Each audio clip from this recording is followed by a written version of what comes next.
gostaria de agradecer de todos de antemão pela presença aqui na nossa sessão científica, nossa nona sessão científica, professor Luiz Venere Decour. E hoje nós teremos a honra de ter a apresentação do Dr. Victor Seide.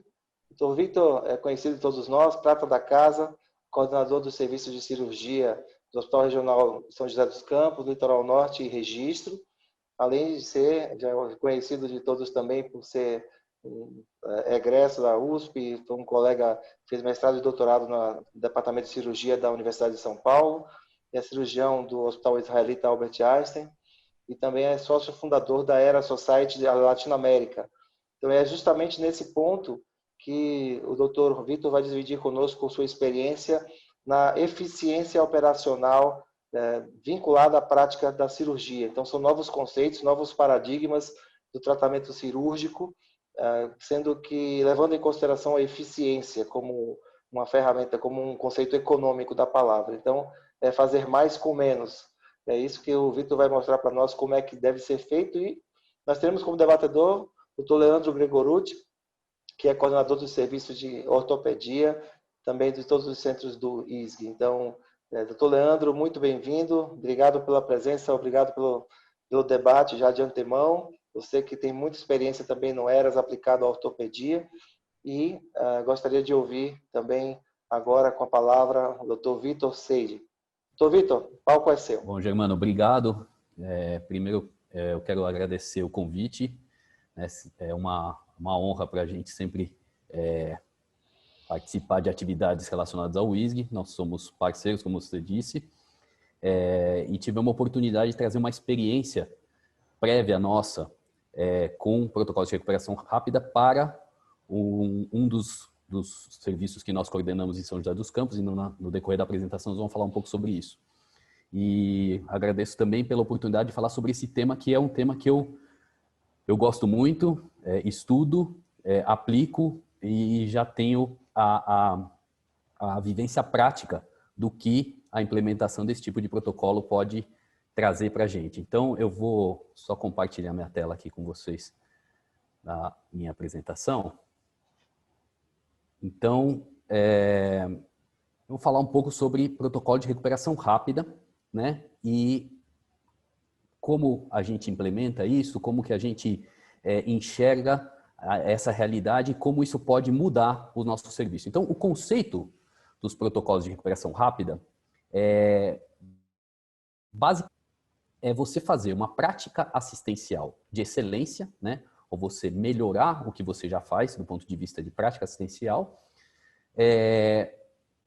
utilizando medicina baseada em evidência, né? Então, todos os conceitos baseados, os conceitos que norteiam os protocolos de recuperação rápida, os protocolos Fast Track e principalmente aqueles associados à Era Society, são baseados em evidência clínica, né?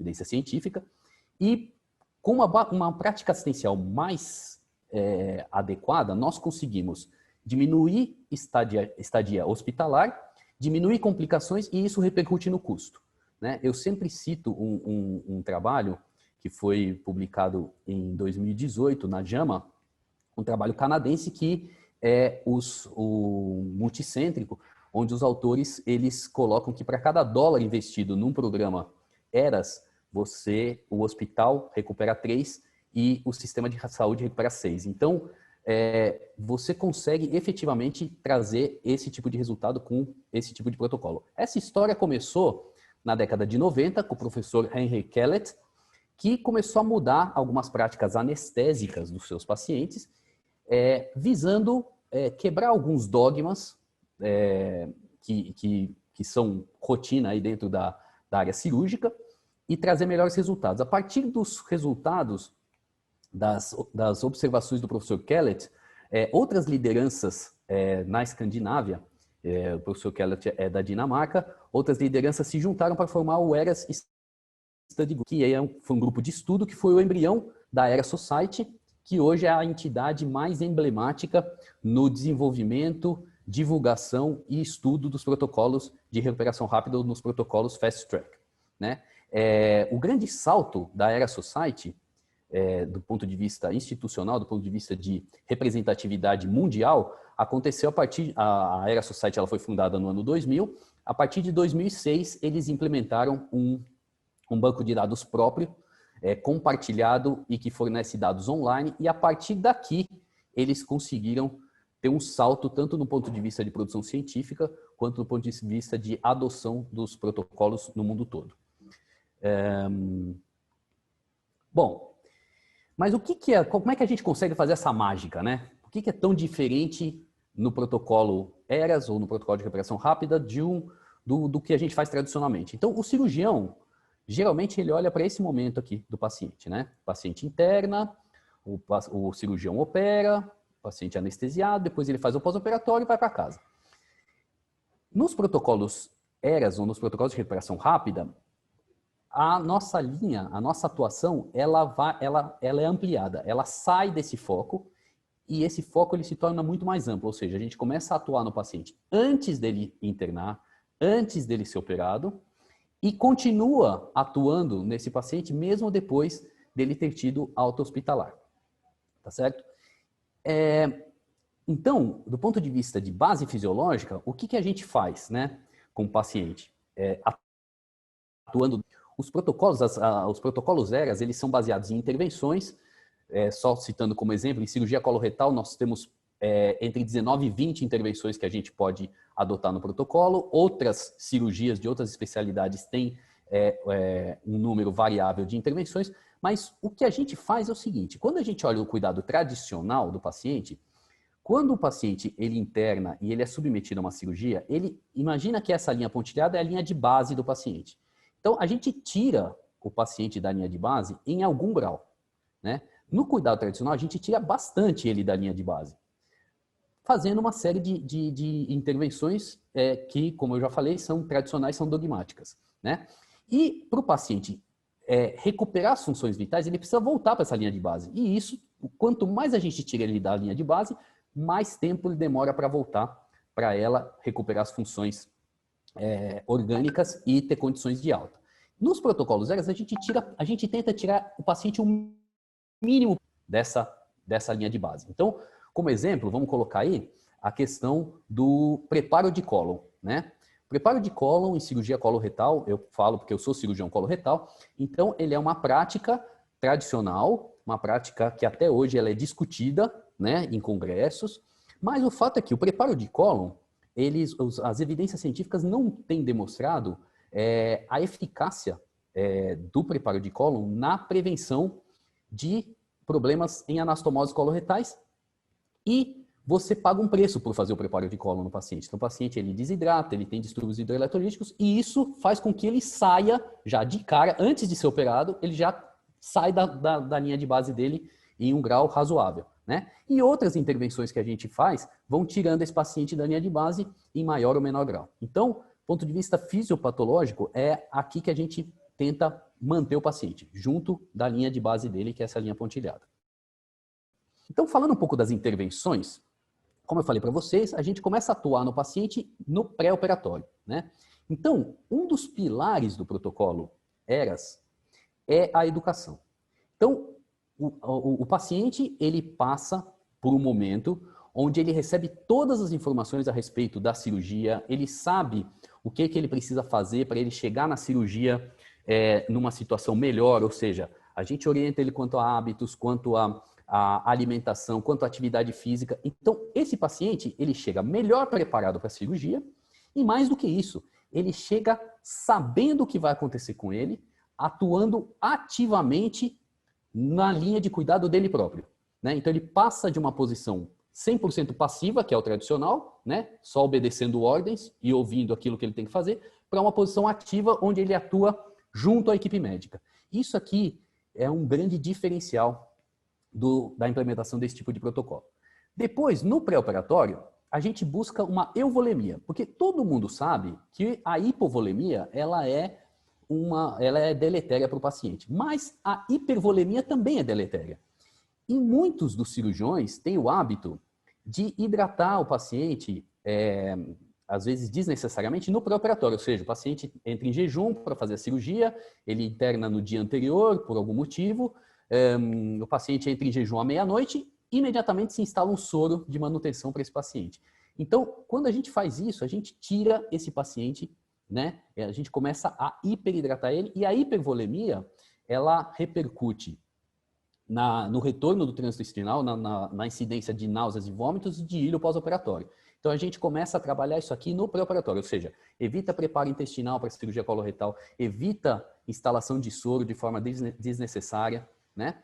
E um outro pilar importante dos protocolos de recuperação rápida, dos protocolos ERAS, é a abreviação do jejum. Então, hoje, nós temos várias evidências científicas demonstrando que o jejum excessivo, além de 6 a 8 horas, ele não só não é necessário para o paciente, como ele é deletério, né? Então, o paciente ele chega para uma cirurgia, quando ele fica muitas horas de jejum, em fase de catabolismo, ou seja, a resposta dele ao trauma cirúrgico, ela é muito diferente, muito pior. Então, o que a gente faz? A gente procura manter o paciente entre 6 a 8 horas de jejum no máximo e, em algumas situações, a gente até oferece um suplemento de carboidrato, de maltodestrina ou de alguma substância parecida com a maltodestrina, para que esse paciente chegue para a cirurgia mais adequada do ponto de vista nutricional, ou seja, com energia, com substrato para enfrentar o trauma cirúrgico. Nas intervenções intraoperatórias, aqui muda muito a nossa abordagem com relação ao cuidado tradicional. Então, geralmente, os anestesistas, eles ficam numa posição, dentro da linha de cuidado do paciente, uma posição coadjuvante, muitas vezes é considerado como uma etapa técnica do procedimento cirúrgico, que ele vai fazer anestesia e ele cuida da anestesia, o cirurgião cuida da cirurgia e está tudo certo. Acontece que as intervenções anestésicas, os estudos mostram que ela repercute de forma muito importante, não só no intraoperatório, mas também no pós-operatório dos pacientes, né? E isso a gente consegue observar muito claramente nos pós-operatórios dos pacientes que a gente conduz dentro do protocolo ERAS. Então, por exemplo, vou usar como exemplo aqui a oferta de fluidos. Os anestesistas, tradicionalmente, eles guiam a oferta de volume para o paciente durante uma cirurgia baseado na diurese, né? Ou então no tempo de cirurgia. Mas eles, tradicionalmente, de novo, eles se preocupam muito pouco com isso. Eles não se preocupam com a questão da hiperidratação do paciente. Então, quando você busca lá no pré-operatório uma euvolemia e no intraoperatório o anestesista encharca o paciente, você perdeu todo o benefício que você teve anteriormente. Como eu falei, a hipervolemia, ela repercute no trânsito intestinal, ela é um fator causador de ilho pós-operatório, um causador de náuseas. Então, o que a gente faz? Dentro dos protocolos ERAS, os anestesistas, eles dão fluido para o paciente de uma forma muito racional. Então, por exemplo, quando você faz uma indução anestésica no paciente, o paciente ele tem uma hipotensão, aquela hipotensão provavelmente é por causa de vasoplegia e não por desidratação. Então, os anestesistas fazem vasopressor em vez de dar volume. E o volume que nós damos para o paciente geralmente é guiado ou por alguma medida invasiva ou não invasiva de débito cardíaco, ou, se a gente não tiver esse tipo de equipamento, né, hoje nós temos equipamentos de medida não invasiva de débito cardíaco no mercado. Um dos exemplos é o ClearSight, que a gente tem em alguns hospitais em São Paulo. Quando a gente não tem esses equipamentos, a gente estabelece uma meta com o anestesista antes de começar a cirurgia. Quanto que vai sangrar esse paciente? Quanto que vai demorar a cirurgia? Vamos dar uma quantidade de volume tal que seja adequado para o paciente, mas que não hiperidrate? Então, essa relação com o anestesista, ela muda completamente dentro dos protocolos ERAS, né? Ainda falando do intraoperatório, a analgesia multimodal e o uso racional de opioide também é uma premissa, né? Por quê? Porque o paciente anestesiado num plano adequado, a cirurgia ela transcorre com mais tranquilidade, o sangramento ele é menor e o paciente que não faz força durante o ato operatório, no pós-operatório ele tem um pós-operatório com menos dor. Isso é a experiência prática nossa, vivendo esse tipo de relação com a equipe anestésica. A profilaxia de náusea também começa no intraoperatório. Então, nós começamos com a busca da euvolemia no pré-operatório, mantivemos no intraoperatório e nós atuamos na prevenção de náuseas e vômitos no intraoperatório, na indução anestésica, com o uso de dose de corticoide, né? Geralmente a gente faz dexametasona entre 10 a 12 miligramas, associado a uma ou duas drogas antieméticas. Por que a gente atua tanto em cima da náusea e do vômito? Porque a náusea é um dos fatores importantes na manutenção do paciente internado, né? O que mantém um paciente internado? Náusea, dor e ilho, né? Ou não funcionamento do trânsito intestinal. Então, a gente tem que atuar nessas coisas para a gente criar condições desse paciente ser deshospitalizado mais rápido, né? Do ponto de vista cirúrgico, é até intuitivo a gente falar, mas o que se espera do cirurgião é que faça uma cirurgia minimamente invasiva, ou seja, utilize técnicas ou tecnologias que permitam menos agressão cirúrgica ao paciente, que obviamente vão repercutir no pós-operatório, né?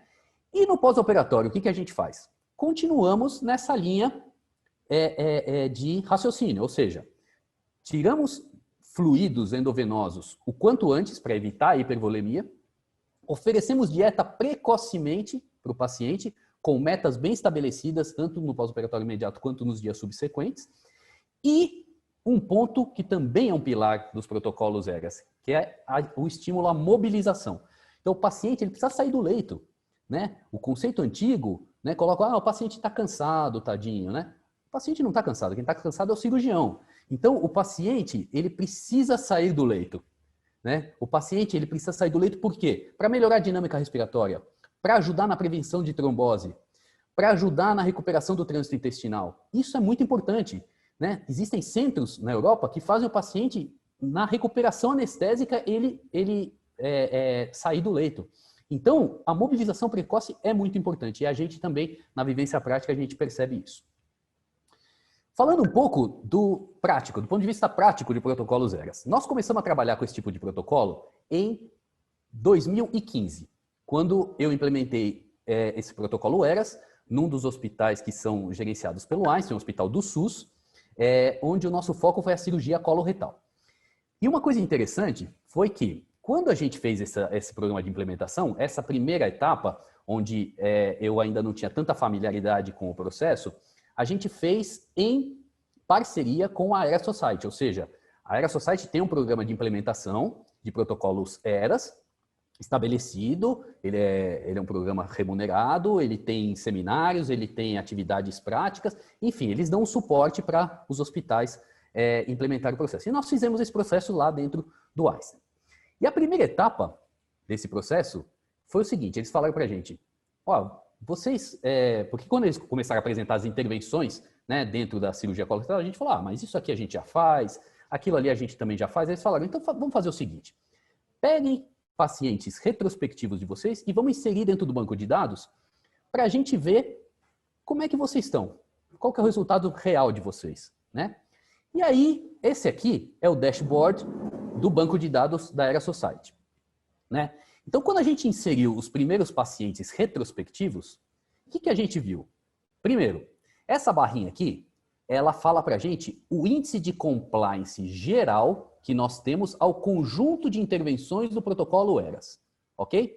Então, a gente achou que a gente fazia tudo, já fazia tudo aquilo que eles estavam falando, e não fazíamos, né? O nosso índice de compliance era de 25%, o recomendado é acima de 75%. Né? A gente viu que o nosso tempo de internação médio era de 14 dias. E sabe por que 14 dias? Porque o paciente, muitos dos nossos pacientes, a gente acabava indicando a confecção de estomas e esses pacientes tinham toda a educação e o manejo dos estomas determinados dentro do hospital. Então, isso aumentava muito a permanência hospitalar. Nossos índices de complicação geral eram muito altos, 22%, né, de complicações graves. Então, a gente percebeu que a gente essa linha de base. A partir daí, começaram as reuniões multidisciplinares, começou o trabalho de desenvolvimento do aculturamento, né, em vários setores do hospital, com a atuação de várias lideranças, e isso começou em 2016. Em 2017, quando nós começamos a colocar os pacientes de forma prospectiva e rotineiramente dentro do protocolo, nós conseguimos chegar próximo dos 75%. E olha o que aconteceu com a nossa estadia hospitalar. Caiu para 4,7 dias, levando em conta que o paciente interna um dia antes. E olha o que aconteceu com as nossas complicações graves. Caíram para quase 10%, sendo que a chance de reoperação era menor de 5%. Esses dados, eles são bem melhores do que a maioria dos serviços no mundo. Ok? Isso aqui, quando a gente fala disso, a gente fala em menos complicação, a gente fala em benefício para o hospital, em benefício para o paciente, em benefício para o médico, ou seja, todo mundo ganha. Ok? Quando a gente olha no protocolo ERAS, o que é uma coisa fundamental é a gente fazer a auditoria dos dados que a gente tem. Então aqui, só para vocês terem um exemplo, aqui dentro do banco de dados nosso, a gente consegue ver cada intervenção que a gente propõe para o paciente, pré-operatória, intraoperatória e pós-operatória, e ver o nosso índice de compliance com cada uma delas. E aí a gente vê onde a gente pode melhorar, né? A gente consegue identificar as oportunidades de melhora a partir dessa análise. Portanto, o sucesso da implementação de um protocolo ERAS não é só a implementação, mas também a manutenção de uma auditoria contínua de resultados. Ok?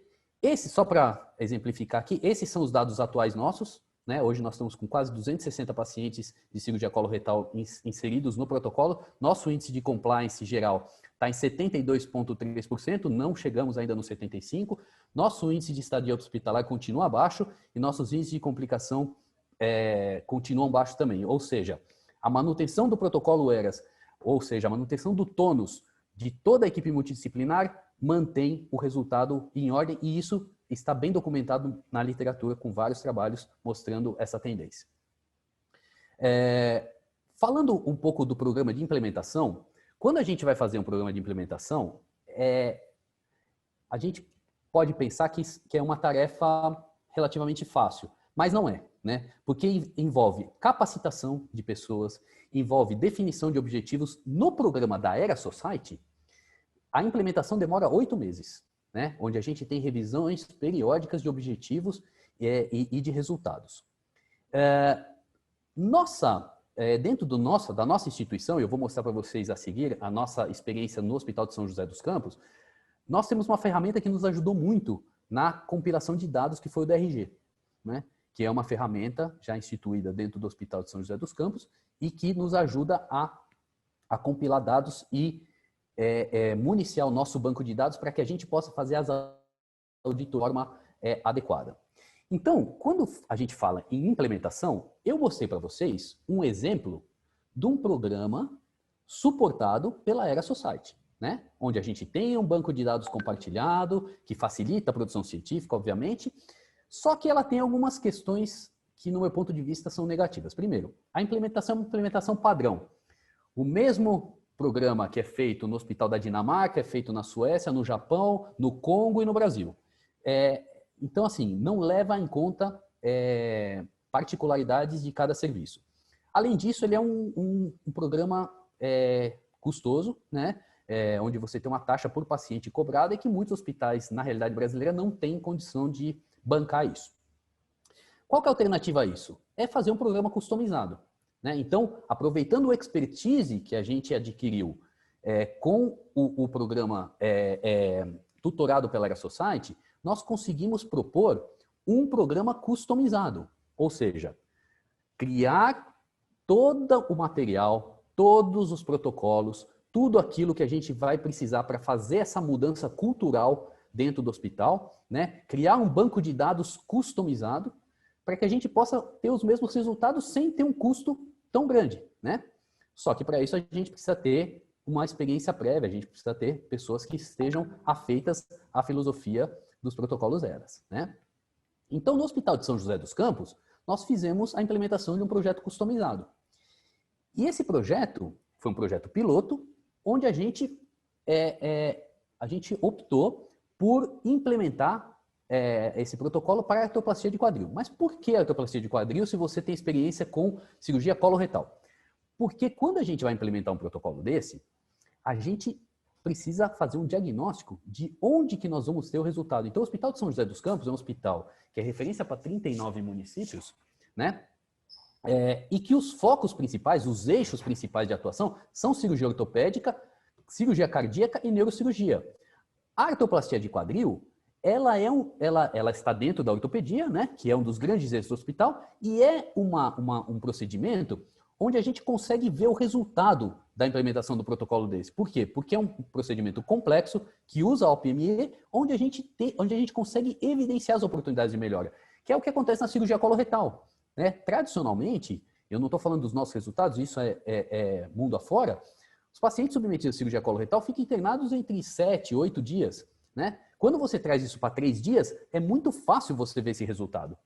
Né? Apesar de que hoje nós temos protocolos ERAS para uma série de procedimentos, inclusive para os procedimentos mais simples, como, por exemplo, colecistectomias, né? Ou parto cesáreo. Mas para a artroplastia de quadril, nós entendemos que a gente ia ter uma grande oportunidade de checar o resultado do protocolo, né? E aí nós fizemos todos os steps que a gente faz dentro do programa de implementação da ERA Society. Então, definimos líderes da equipe multidisciplinar, fizemos o preparo da estrutura, né? Determinamos espaço físico para as reuniões periódicas e para a auditoria de resultados, fizemos todo o treinamento das equipes multiprofissionais, né? E definimos a especialidade e quando começar. Né? Porque é muito importante a gente definir quando começar. Quando você vai fazer um programa de implementação, você tem que falar, bom, o primeiro caso nós vamos começar a inserir no nosso banco de dados no tal. Por quê? Porque se você não faz isso, você não faz isso nunca, que nem uma tese, né? Você vai fazer uma tese de mestrado, doutorado, se você não define a data para você parar, você vai ficar melhorando ela para sempre. Então, aqui é a mesma coisa, né? Só para vocês terem uma noção, olha o tamanho da equipe, quantas pessoas a gente consegue envolver dentro desse protocolo. Então, tem profissionais de enfermagem, tem profissionais da recepção que ajudam na identificação dos pacientes, né?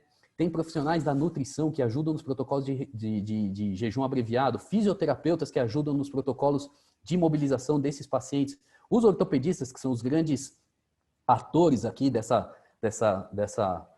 obra, né? Que são o Dr. Marco Aurélio, o Dr. Gustavo, o Dr. Dimas, o Dr. Leandro, anestesistas, né? A equipe do Dr. Hernani. Protocolo de anestesia é fundamental para a gente ter um bom desempenho dentro do protocolo ERAS, como eu mostrei para vocês, né? O anestesista é fundamental, não só estabelecendo o protocolo, mas também ajudando e participando da análise dos resultados, né? Os gestores, Dr. Orlando, o pessoal do DRG, em nome aqui do Dr. Flávio, e o apoio do ISG, o Dr. André Guanais, Márcio Esteves, Dr. José Maria. Então, vejam, a gente mobiliza muita gente para ajudar esse protocolo a andar.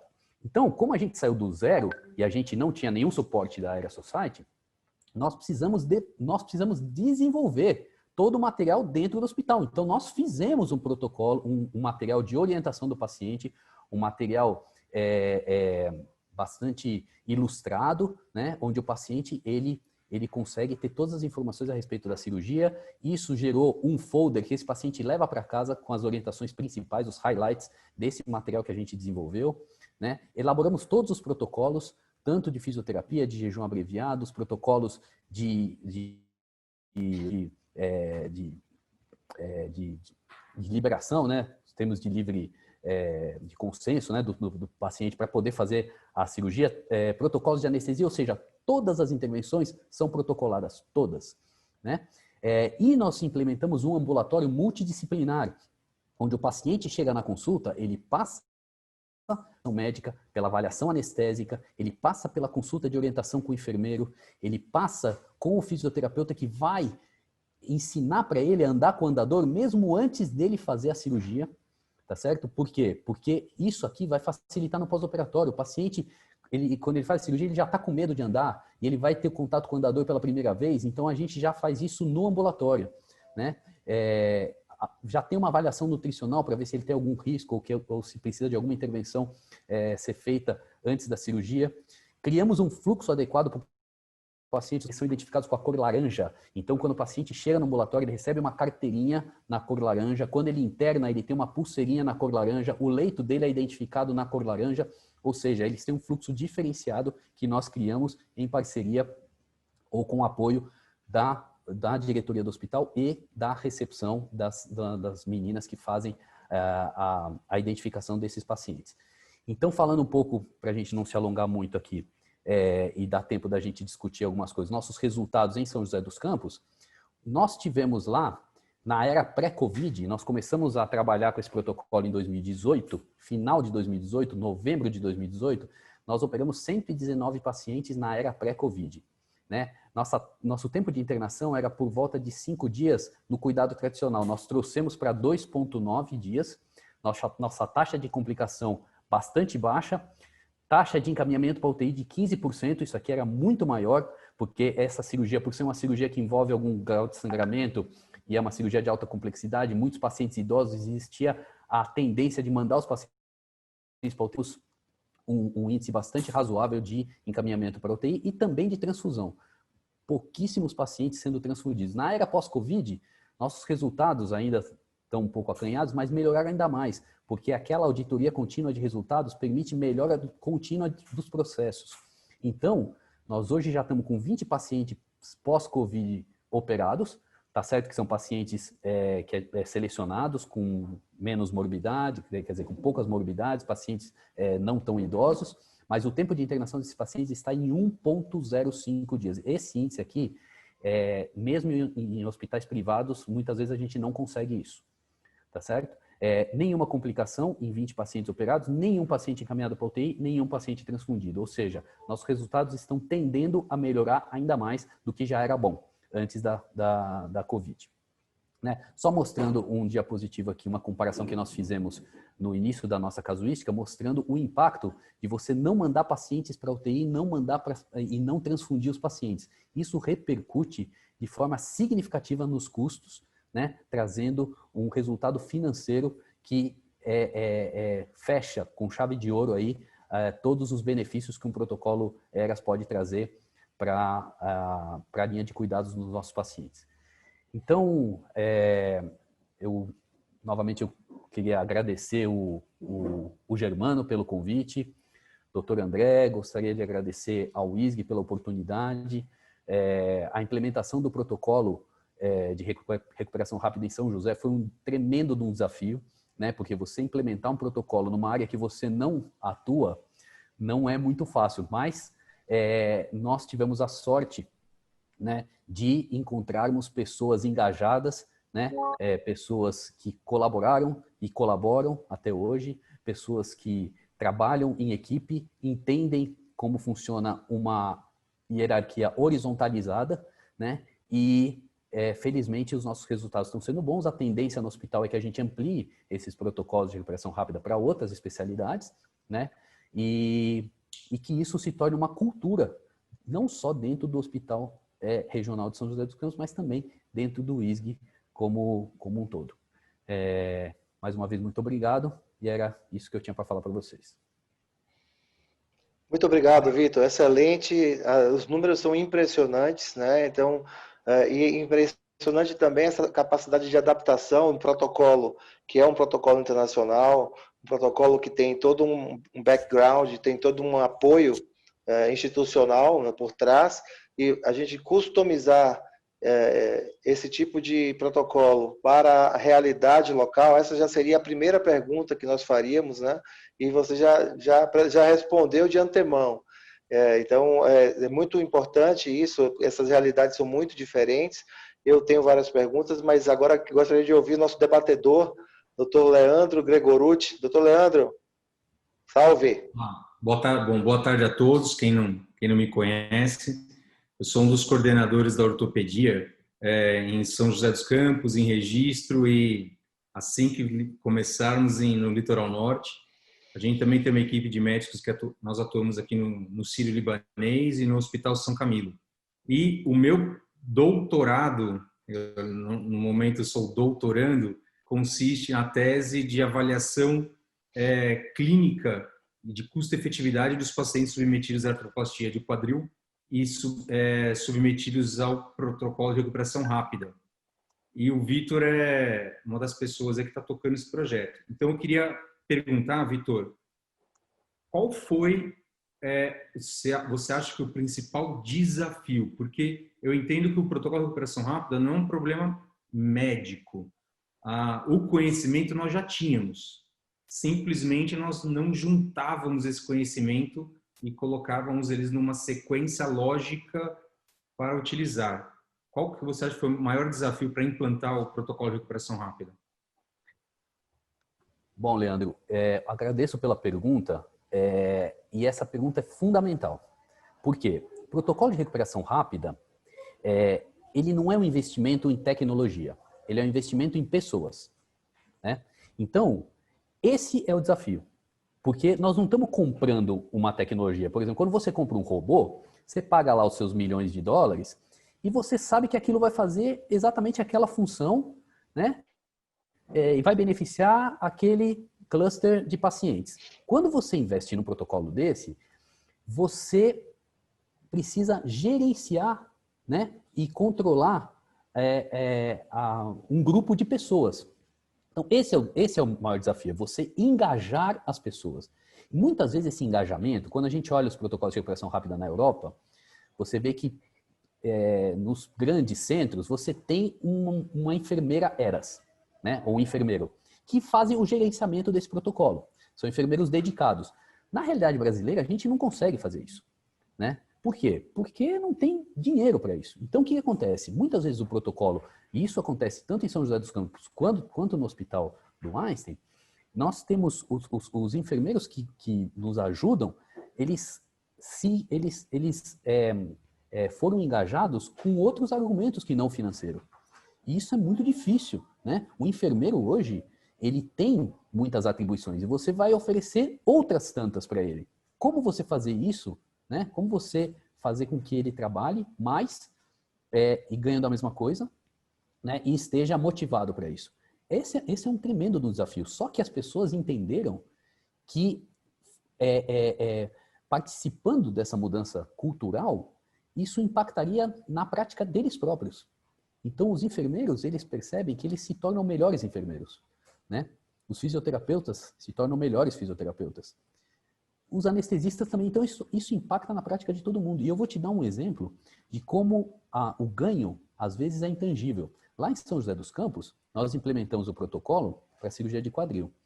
E aí, os resultados começaram a surgir, só que os ortopedistas, né, muitos deles não fazem só quadril, eles começaram a usar aquelas intervenções que eles viram que estavam funcionando para quadril para cirurgias de joelho, né? Mesmo sem ter um protocolo definido para isso. E começaram a experimentar bons resultados também em cirurgia de joelho. Então, você vê que a mudança cultural, ela emplacou na pessoa. Não está ligada especificamente ao protocolo. A pessoa mudou, né? Então, na minha opinião, esse é o grande desafio. É você conseguir primeiro engajar as pessoas e depois manter as pessoas motivadas para conduzir o protocolo. Porque esse protocolo não adianta uma pessoa querer fazer. Esse é um trabalho de equipe e é um trabalho que exige uma junção, né? uma junção de forças para que a coisa vá na direção que a gente quer. Porque senão não funciona. Só para acrescentar uma informação, a artroplastia de quadril, a prótese de quadril foi escolhida por causa que é uma cirurgia altamente reprodutível. O especialista da nossa equipe é o Dr. Marco Aurélio Silvério Neves, ele está acompanhando aqui a palestra do Vitor. E o Marco, ele foi para a Suíça aprender uma técnica nova, que é a técnica de prótese por via anterior, no qual você não tem que desinserir a musculatura ou parte do trocânter, que é o osso, que prejudica a recuperação pós-operatória. Então, lá na Europa, nos Estados Unidos, já estão fazendo day hospital para prótese de quadril, quando você usa essa técnica de via anterior. E o que eu achei mais legal é que os outros médicos da nossa equipe que não fazem a via anterior, eles também reduziram o tempo de internação. O padrão do SUS era de 9 a 15 dias de internação para uma prótese de quadril. Esse daí é o padrão. Quando você levanta os dados, é isso que está escrito. E quem faz via lateral, que é a via clássica, e a via posterior, que também é uma das vias clássicas, baixaram também o tempo de internação para 2 dias, 3 dias no máximo. Leandro, isso que você está falando é fundamental. O protocolo, isso, por exemplo, semana passada tivemos um paciente operado dentro do protocolo, né? Que foi uma via convencional, o paciente também ficou um dia internado. Então você vê andou com carga no mesmo dia, isso mesmo. Com carga no mesmo dia. Então você vê que isso não é simplesmente por causa da mudança da técnica, obviamente, que é a técnica que mais casa com o protocolo ERAS, é a técnica da via anterior, né? Mas você vê que ela impacta nas outras técnicas também, né? Então, isso é uma coisa muito, muito interessante, né? Ô, Vitor, e a expansão disso para as outras especialidades? Qual que você acha que como deveria ser a sequência? Porque você vai primeiro para cirurgia, você vai para neuro, algum procedimento específico? Por onde que a gente tem que caminhar? Então, Leandro, essa também é uma pergunta excelente. Assim, os protocolos eles são desenvolvidos para procedimentos, tá certo? Então, para a gente ampliar, por exemplo, se nós formos ampliar dentro da área de ortopedia com outros procedimentos correlatos à artroplastia, não vejo grandes dificuldades. Mas, por exemplo, uma das ideias nossas é ampliar para a cirurgia cardíaca. Só que é o seguinte, quando a gente começar para a cirurgia cardíaca, muitas das coisas nós vamos já ter andado, já vamos ter protocolados, mas outras tantas não. Então, nós temos que passar por um novo processo de implementação, nós temos que criar um novo núcleo de pessoas, não dá para o mesmo núcleo cuidar de tudo, porque vira bagunça, entendeu? Então, nós vamos ter que fazer um outro processo de educação, de identificação de lideranças, porque a ideia, Leandro, isso eu já falei para você, eu não me coloco como o dono do protocolo ERAS dentro de São José dos Campos, ele é um protocolo da ortopedia. A ideia é que nós, a partir do momento que o negócio entrar num piloto automático, que as lideranças todas se empoderem daquilo, né? E esse é o mesmo processo que eu enxergo para as outras especialidades. É você habilitar as pessoas e depois aquilo ser conduzido pelo núcleo daquela especialidade, né? Então, eu enxergo que a gente consegue atuar como catalisador do processo, né? Mas a gente precisa a gente precisa que as lideranças se empoderem do processo, né? E isso é muito importante, porque se isso não acontece, não tem como uma pessoa ou um núcleo de pessoas gerenciar todos os ERAs dentro do mesmo hospital. É impossível. E você acha que o protocolo de recuperação rápida ele seria definido somente para procedimentos cirúrgicos ou também poderíamos usar em patologias clínicas? Pergunta. Só que essa não tem resposta, porque é o seguinte, os protocolos de recuperação rápida, eles foram desenhados para a cirurgia, né? Entendendo, usando o racional de que o paciente cirúrgico, nós sabemos exatamente como que acontece a jornada dele tradicionalmente, como que a gente pode impactar nessa jornada. Eu tenho certeza que muitas das intervenções caberiam em pacientes clínicos, perfeitamente, né? Mas isso é uma coisa que teria que ser estudada para ver o quanto que esse tipo de protocolo para o paciente clínico, né? Quanto que ele vai fazer de diferente. Então seria uma linha de estudo até, porque realmente esses protocolos eles são direcionados para a cirurgia. Mas eu tenho assim, pensando na prática que a gente tem, na experiência que a gente tem, eu tenho certeza que o impacto no paciente clínico ele deve acontecer também, mas isso precisa ser estudado. Vitor, essa pergunta do Leandro é provocativa e muito boa. Realmente, nós estamos numa fase em que nós estamos sendo cobrados por eficiência por todos os lados, e isso é uma tendência, isso é algo que não tem volta. Então, processos eles estão tendo que ser revistos, e cirúrgicos ou clínicos, todos os processos, na verdade, isso já está sendo feito até, de uma forma não estruturada com um batismo, de algum nome, mas tem muita gente buscando esse mesmo santo graal, tanto na área cirúrgica quanto clínica.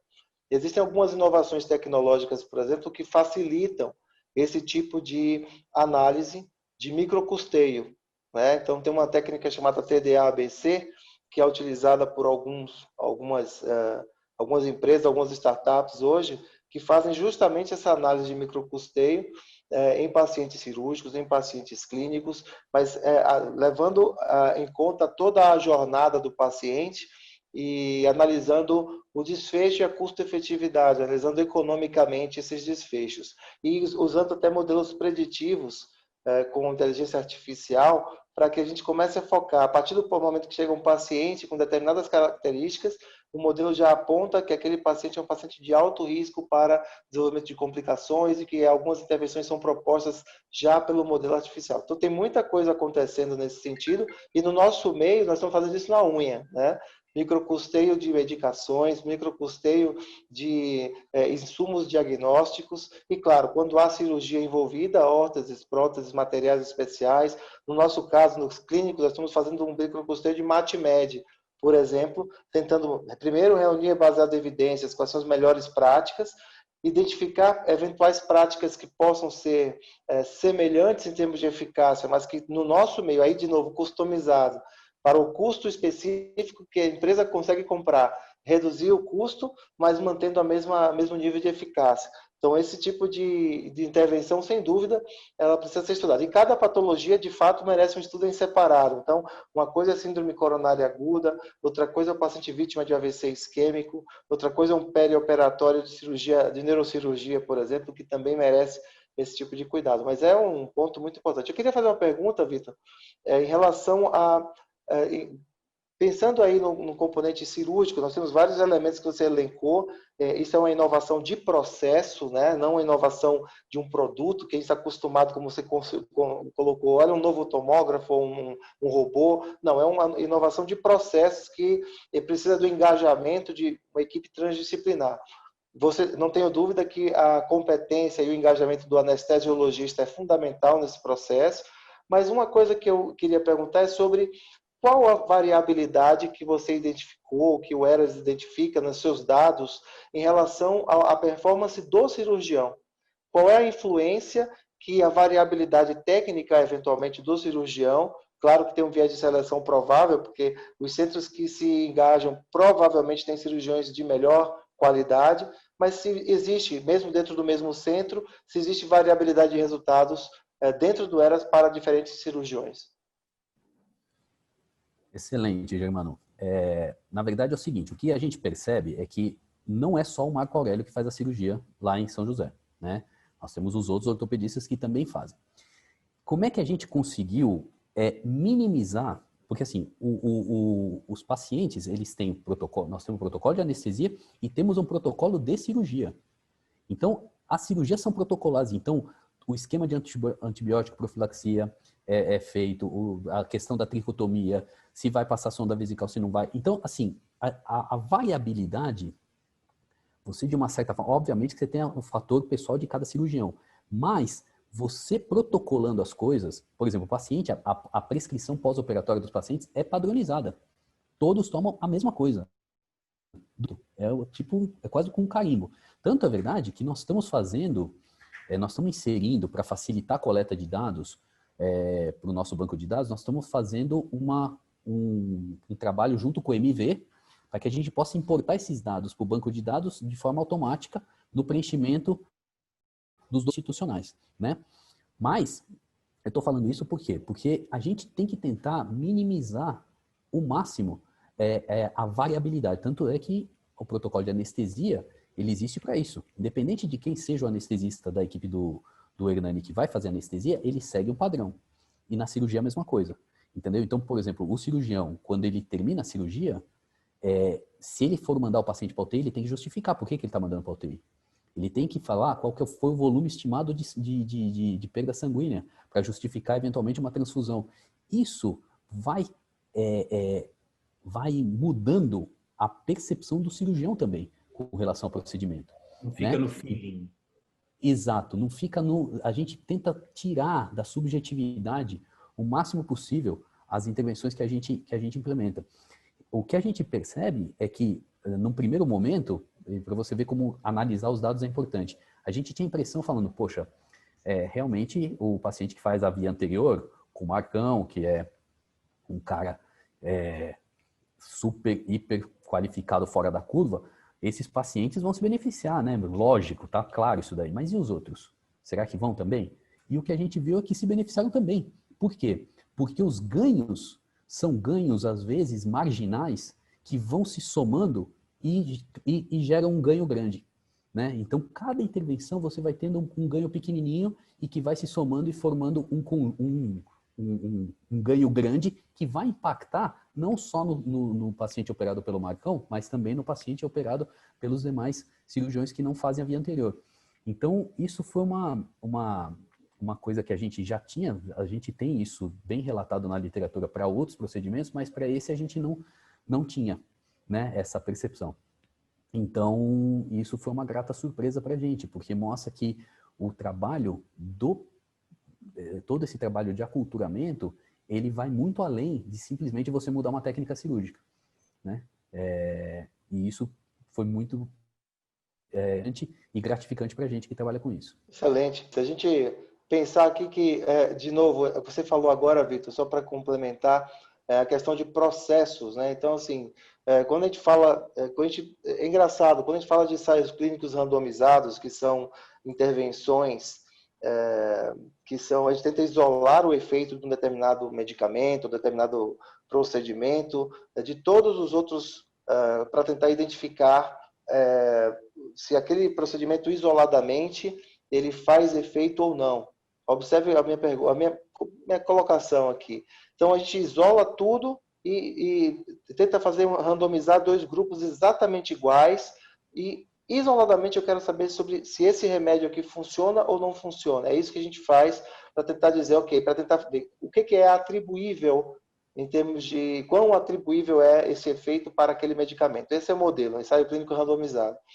O ponto é que a gente também tem se deparado é que em algumas doenças a gente não consegue, simplesmente nós temos aí já, sei lá, 20 anos de ensaios clínicos randomizados negativos. Por exemplo, vou dar um exemplo clínico, né? Mas insuficiência cardíaca com fração de ejeção preservada. Tem essa entidade aí que é muito comum e já gastamos bilhões de dólares tentando identificar um único medicamento que ajude. Mas a impressão que nós temos é que a atuação por pacote ela tem um efeito brutal na própria mortalidade. Essa é uma sensação. Mas nós nunca testamos em pacote as medidas. Então, às vezes, a gente já testou 1, 2, 3, 4, 5 medidas que tiveram benefício marginal, mas não chega a emplacar uma positividade clínica. Mas se tomadas em conjunto, essas medidas, eu não tenho a menor dúvida que se tivesse um ensaio clínico de um pacote de medidas versus o tratamento habitual sem esse tratamento, isso teria um impacto significativo, sim, na mortalidade.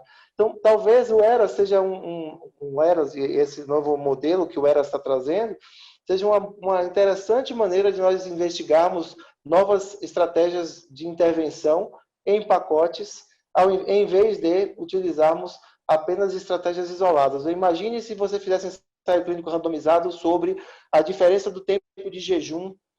Talvez o impacto isoladamente disso, se tudo mais fosse semelhante, isso aí não seria significativo, seria abandonado. Olha que desperdício.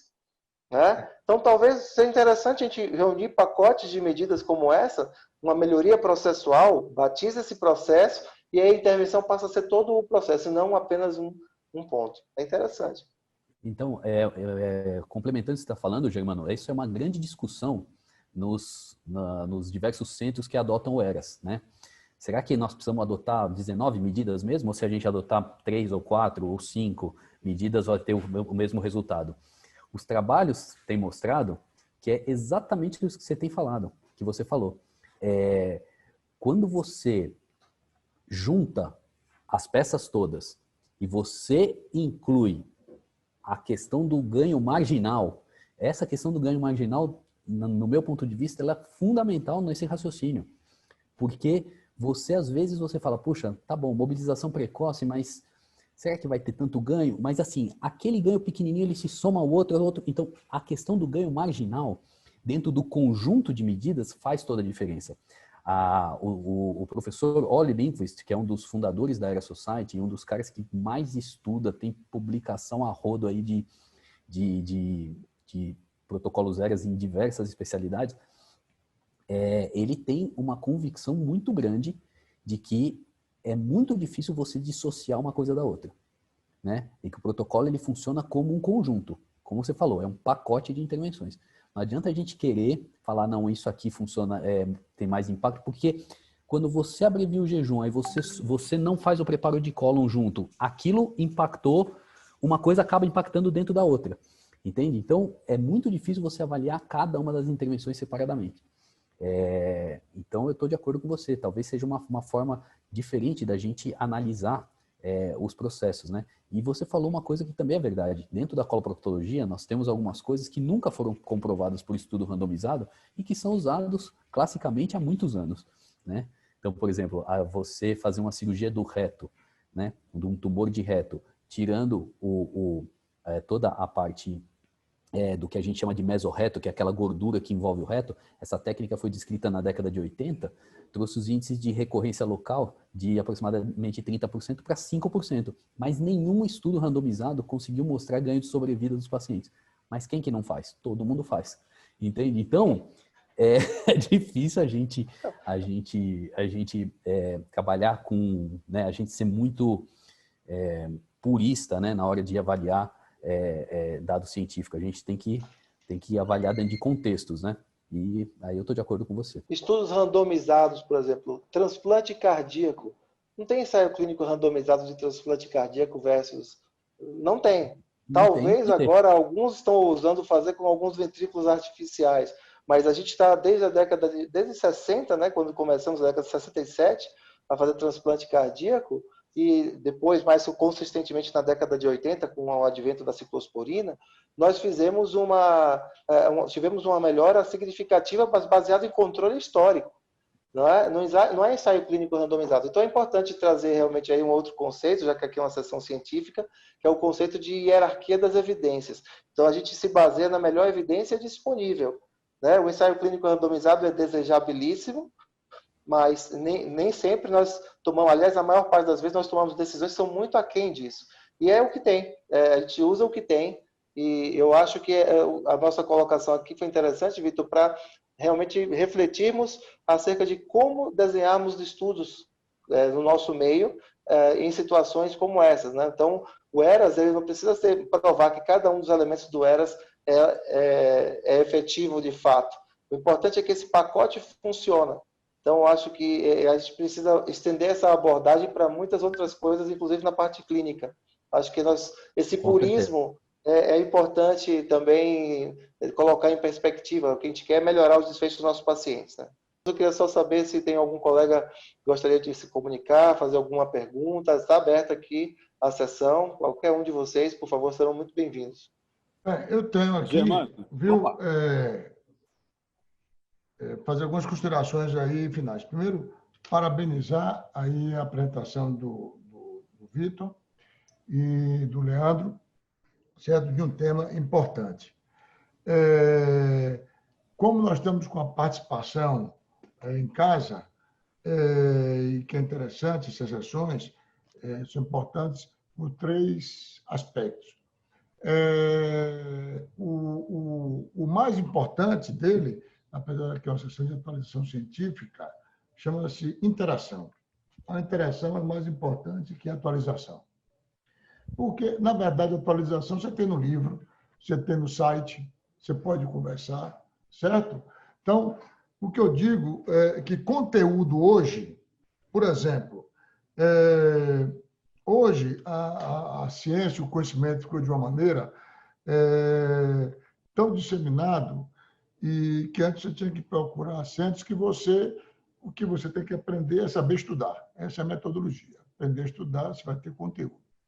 Quando eu conversei, eu quero dizer o seguinte, com meu filho, ele fazia um MBA, eu disse, o conteúdo que você vai ter, se você procurar hoje e for disciplinado, estruturado, você vai achar o conteúdo igual que você vai ter em Harvard, na Columbia ou em Stanford. Porque o conteúdo todo que está lá, ele hoje está disponível, que antes não era, certo? Então, na época que o Dr. Sócrates ele foi à Inglaterra, tinha conteúdos que não estavam disponíveis porque a tecnologia, a comunicação não era de tal maneira. Você estava a nível de livros, você tinha que ter acesso a livros caros, né, a revista. Então, o conteúdo hoje, em qualquer área, está tão disseminado que, a nível de conteúdo, se você tiver uma dinâmica de prática de procura e de discussão, você vai achar. Agora, o que é que um centro desse traz? Ele traz, primeiro, você a facilidade de encontrar um melhor conteúdo. É isso que o professor hoje traz. Na crítica, porque diante de tanto conteúdo, fica difícil você, se não tiver um coach, hoje o papel de qualquer professor é isso, é ele ensinar a estudar, a lhe direcionar. O segundo são as discussões, né? Não é bem o que meu filho está mais aprendendo, ele é um ambiente que ele está, como cada um pensa, em qualquer área. Então, ele vai ver aquele conhecimento como cada um está utilizando da melhor maneira e discutir. Então, você tem o mesmo texto, eles fazem lá no MBA, ele pega um texto, um conteúdo, e depois ele tem 10, 15 minutos de apresentação do conteúdo, e depois ele abre. E os grupos são feitos assim. Você tem indianos, o cara da América do Sul, o outro indivíduo, o francês, o japonês. E o grande enriquecimento, meu filho, fala o seguinte, meu pai, cada um vê o aspecto de uma maneira de acordo com a sua cultura. É impressionante. Então, tem coisa que o indiano pensa que eu nunca pensaria, diante do mesmo artigo, diante do mesmo conteúdo. Isso faz diferença na discussão. Então, outro ponto aqui a gente está discutindo. Mas a interação é muito importante. O mais importante que ele está tendo é a vivência do que eles estão interagindo. E ele que teve a vivência do primeiro semestre do MBA presencial e depois com Covid, é bem diferente. Ele diz, não é igual. Entendeu? Harvard fechou. Então, você vê que a interação pessoal, porque ele traz algumas questões do conhecimento que é intuitivo, é cognitivo. Certo? Bem, então, outro ponto. Quer dizer, então, o que eu quero falar sobre isso, que apesar de conteúdos excelentes, o grande ponto de qualquer dinâmica de ensino, de interação, é interagir. Quer dizer, se Germano lê um artigo, eu leio o mesmo artigo e lendo o mesmo artigo, digamos que na mesma área, vamos dizer, aqui a gente está falando sobre questões científicas, existem pessoas em vários graus. Mas se você for ler sobre cirurgia coloretal e pegar um artigo e pegar vários experts, se você ler o artigo, está ali o conteúdo. Mas se você leva para uma discussão, e você interage na discussão do artigo com sua experiência, isso enriquece. Então, um aspecto que eu digo dessa sessão, dos mais importantes, é a interação, que isso traz na discussão, certo? Então, é muito importante quem tem visto. A interação de dentro do Instituto, da comunidade ISG, e a interação para fora.